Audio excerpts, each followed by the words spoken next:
మీకు తెలుసా ఆవాలు 3 రకాలుగా ఉంటాయని. ఒకటి లావుగా ఉంటాయి, మధ్య రకంగా, సన్నగా ఉంటాయి. మన తెలంగాణలో ఎస్పెషల్‌గా మనం ఆవకాయ పచ్చడిలో యూజ్ చేసేటివి మాత్రం లావుగా ఉండేటివి కావండి. సన్నగా ఉండే ఆవాలు మాత్రమే.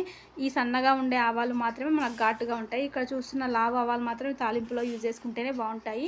ఇవి మనకి మామిడికాయ పచ్చడికి పనికిరావు. ఎందుకంటే ఇవి చాలా తక్కువ ఘాటుతోనుంటాయి. ఇక్కడ చూస్తున్న సన్న ఆవాలు మాత్రం చాలా ఘాటుగా ఉంటాయి. మనం కొద్ది మొత్తంలో వాడిన పచ్చడి మాత్రం ఘాటుగా ఉంటుంది. మన తెలంగాణ వాళ్ళకి పక్కాగా సరిపోయే ఆవాలు ఏవైనా ఉన్నాయంటే అవి సన్న ఆవాలు మాత్రమే. మనకి అసలు సిసలైన తెలంగాణ మామిడికాయ పచ్చడి, నిలవ పచ్చడి కావాలనుకుంటే మాత్రం మనం తప్పకుండా సన్న ఆవాలు మాత్రమే యూజ్ చేయాలండి. ఇవి వాడితేనే మనకు అసలు సిసలైన ఆవకాయ పచ్చడి ఘాటు అనేది కోల్పోకుండా ఉంటుంది. ఈ లావు ఆవాలు ఏమయ్యాయంటే అసలు వీటికి ఘాటు రాదు. నెక్స్ట్ ఇయర్ వరకి అది చప్పబడిపోతుంది. అసలు మనకు ఫస్ట్ ఉన్న టేస్ట్ రాదు, ఫస్ట్ ఉన్న స్మెల్ రాదు. ముక్క ఒక రకంగా బ్లాక్‌గా మారిపోతుంది. కానీ సన్న ఆవాలతోని అట్లా కాదండి. చూడడానికి కలర్ కూడా కొంచెం అవి రెడ్‌గా